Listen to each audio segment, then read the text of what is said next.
And Facebook CEO Mark Zuckerberg has finally broken his silence on the Facebook controversy. Mark Zuckerberg put up on a long post on his own Facebook account explaining how Cambridge Analytica managed to access 50 million people's data. Zuckerberg has said that he has banned Cambridge Analytica from using any of the services provided by Facebook. He also said, and I quote, "We have a responsibility to protect your data, and if we can't, then we don't deserve to serve you. I've been working to understand exactly what happened and how to make sure this doesn't happen again." The good news is that the most important actions to prevent this from happening again today we have already taken years ago, but we also made mistakes. There's more to do, and we need to step up and do it, unquote. Zuckerberg also announced the steps Facebook will now take to secure their users' data and prevent such a breach from happening again. He said, and I quote, "First, we will investigate all apps that had access to large amounts of information before we changed our platform to dramatically reduce data access in 2014, and we will conduct a full audit of any app with suspicious activity. We will ban any developer from our platform that does not agree to a thorough audit. And if we find developers that misused personally identifiable information, we will ban them and tell everyone affected by those apps." My first reaction is it's a start, a little late in coming, but it's good to see Facebook is beginning to take some responsibility for what happened here. That said, first of all, I don't think they're actually taking enough responsibility yet. And the Facebook data breach saga continues as the social networking giant, once known as the disruptor, could end up, being disrupted. The company is caught in the eye of the storm after 50 million user profiles were harvested and misused by a United Kingdom-based analytics firm. Multiple investigations have been launched into glaring loopholes, but will they be able to fix accountability? Here's our cover story. It's the stuff nightmares are made of. Social networking giant Facebook finds itself in the middle of a massive scandal involving allegations of a data breach. And the pressure is building globally. Facebook is accused of letting a UK-based analytics firm misuse the personal data of 50 million of its users. An investigation has been launched and Facebook finds its back against the wall.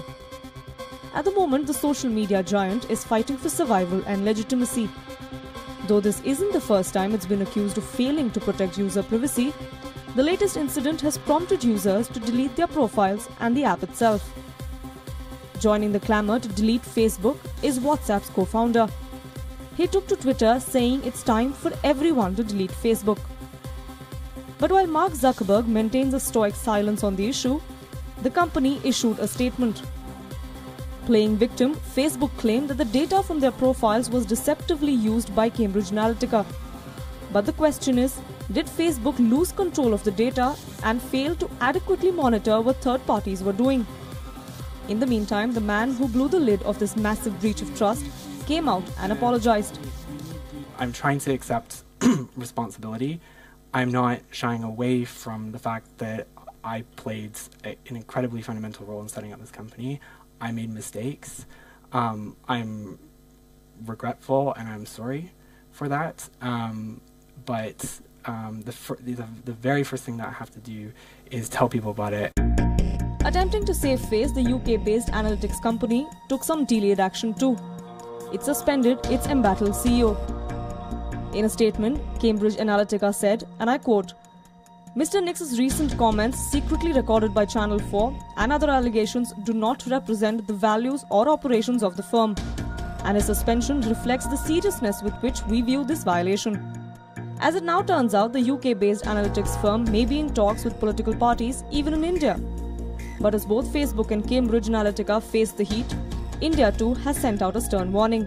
Social media का दुरुपयोग कर अवांछनीय तरीकों से चुनाव को प्रभावित करने के प्रयास को न तो हम उसको टॉलरेट करेंगे और न ही उसे परमिट करेंगे. But will the raging storm have any bearing on India?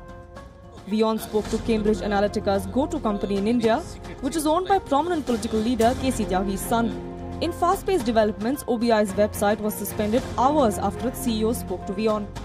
sometime research going for the ground, and they use to fill the form and in their free time, and so what they were used to used the technology to fill a form through the device mobile.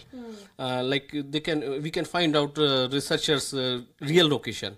So data will be more authentic if you can find out that my researcher is on the ground only. That we exchange each other's technology. We give them how it works in the ground. They give us how the technology. They were very sound, and they give us this technology that you can collect data through mobile phone as well. Days after the scandal broke, answers are still tough to come by. As a shadow looms over the electoral process across the globe, the big question that remains is this: who is accountable? Poonam Burde, WION. So if there's one thing that's clear from this entire data breach episode, it's this: your data is not fully protected. So what can we do? Tech experts say the best idea is to adopt a multi-layered approach. Here's what we mean by that. First of all, go to the apps section on your Facebook and check all the apps and games that are connected to your Facebook account. Take a close look at what permissions you have given to each app, and then reconfigure your permissions based on what you are comfortable or uncomfortable sharing with third-party app makers. And if required, remove the apps that you find suspicious or are no longer required.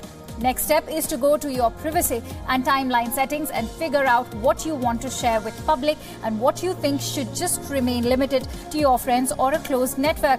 Basically, the idea is to reduce the information that is shared publicly, figure out your needs and make the necessary changes.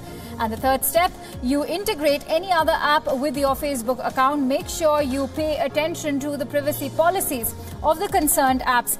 Even if the text appears to be too long, you should know what you are being asked to share and what you are actually sharing with random outsiders who are not part of your Facebook network. If you are not comfortable sharing some details, choose not to sign up on that app.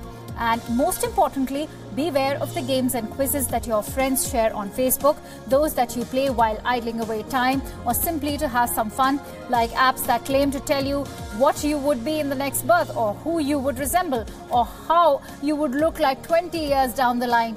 Avoid all such apps and games, because without realizing, you end up sharing a lot of personal data with these app makers. Understand that you can't control some of your data being available on the internet, but you can definitely reduce your risk of being hacked. Now, more trouble is brewing up for technology companies. European Union is set to unveil proposals for a digital tax which is going to affect US-based tech giants. The move can be seen as a setback to Facebook, which is already under pressure for not doing enough to stop the misuse of data of 50 million users. The special tax by the European Union is the latest measure to rein in Silicon Valley giants. It could further worsen the trade row pitting the European Union against US President Donald Trump. EU Economic Affairs Commissioner will present proposals aimed at recovering billions of euros from mainly US multinationals that shift earnings around Europe to pay lower tax rates. WION has learnt the move will be discussed over dinner at an EU leaders summit. It has a strong backing of French President Emmanuel Macron. The unprecedented tech tax follows major antitrust decisions by the European Union that have cost Apple and Google billions and also hit Amazon. The Commission's tax, expected to be about 3% of sales, would affect revenue from digital advertising, paid subscriptions and the selling of personal data. EU agencies are also set to tighten rules on data privacy.